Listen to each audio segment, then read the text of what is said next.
அஸ்ஸலாமு அலைக்கும். அல்வா, பூரி அண்ட் கீர் யாருக்கு தான் பிடிக்காது? ஸ்டோரியில் ஷேர் பண்ணியிருந்தேன் உங்களுக்கு பிடிக்குமா அப்படின்ட்டு. அத்தனை பேர் டிஎம் பண்ணி மை ஃபேவரட் ரெசிபி போடுங்க அப்படின்னு சொல்லி கேட்டிருந்தீங்க. ஒரு சில பேருக்கு இது என்னன்னே தெரியலை, ஆனால் பார்க்கறதுக்கு ரொம்பவே யம்மியாக இருக்குது, ரெசிபி ஷேர் பண்ணுங்கன்னு சொல்லியிருந்தீங்க.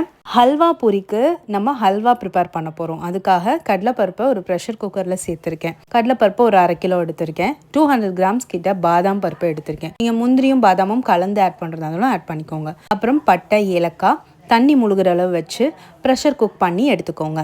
ரெண்டுமே சூப்பராக குக் ஆகி வந்துருச்சு. பருப்பு நல்லா சாஃப்டாக வெந்துருச்சு. பாதாம் பருப்பு தோல் உரிச்சு எடுத்து வச்சிருக்கேன். இப்போது பாதாம் ஃபஸ்ட்டு அரைச்சி சேர்த்துக்கலாம் ஒரு பேனில்.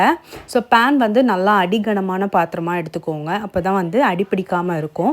பாதாம் பருப்பை அரைச்சி சேர்த்துக்கிட்டு அதுக்கப்புறம் கடலைப்பருப்பை அரைச்சி சேர்த்துக்கோங்க. இது வந்து ரெண்டுமே வந்து இந்த மாதிரி திக்னஸ் இருக்கணும். அதிகமாக தண்ணி ஊற்றி அரைக்க வேண்டாம். இப்போது இதை அடுப்பில் வச்சுட்டு ஒரு 10 to 15 மினிட்ஸ் கைவிடாமல் கிண்டிக்கிட்டே இருங்க. அந்த பருப்பு பாதாம்லாம் நல்லா வெந்து வந்ததுக்கப்புறம் சர்க்கரை ஆட் பண்ணணும்.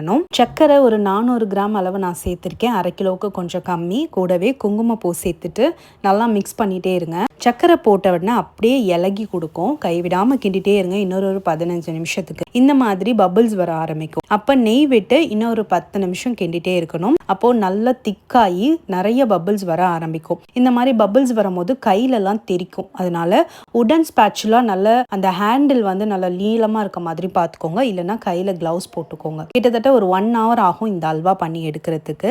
ஸோ இதை நம்ம 1 month வரையும் வச்சு யூஸ் பண்ணிக்கலாம். அப்புறம் நார்மல் சப்பாத்தி மாவில் சென்டரில் வச்சு ஸ்டஃப் பண்ணி இந்த மாதிரி ஹாஃப் மூன் மாதிரி டீப் ஃப்ரை பண்ணி நம்ம வந்து எடுத்தோம் அப்படின்னா சூப்பராக ரெடி ஆயிரும். இந்த பூரி சாப்பிட வருஷக்கணக்காக வெயிட் பண்ணுவோம். ஏன்னா கீர் பூரி ஃபாத்தியா அன்னைக்கு மட்டும்தான் இந்த ஹல்வா பூரி கிடைக்கும். மற்ற டைம்லலாம் சின்ன வயசில் செஞ்சே கொடுக்க மாட்டாங்க. இப்போ தான் அடிக்கடி பண்ணி சாப்பிட்றோம். இந்த ஹல்வா பண்ணுறது மட்டும் கொஞ்சம் ட்ரிக்கியான விஷயம்.